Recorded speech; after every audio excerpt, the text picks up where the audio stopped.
Isang LPA na mataan ng pag-asa sa bahagi ng Mindanao. Malalakas na pagkulog at pagkidlat mararanasan sa ilang bahagi ng Hilaga at Gitnang Luzon. Naritong report.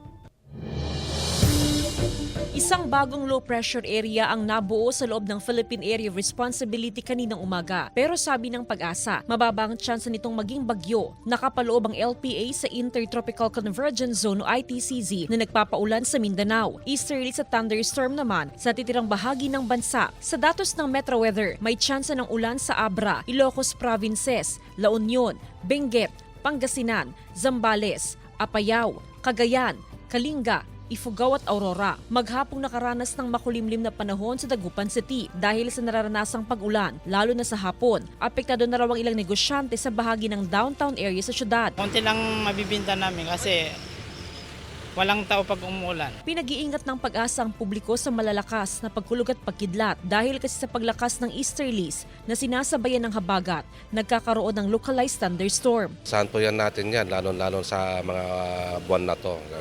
Makakaranas tayo ng, lalo pagsapit ng hapon, gabi, tsaka madaling araw nagkakaroon ng tenda localized thunderstorm. Para makaiwas sa pagtama ng kidlat, iwasan ang paggamit ng gadget habang kumukulog o kumikidlat. Lumayo sa matataas na puno o poste ng kuryente na maaaring tamaan ng kidlat. Kasama si Jing Dakanay, Jasmine Gabriel Galban, One North Central Luzon.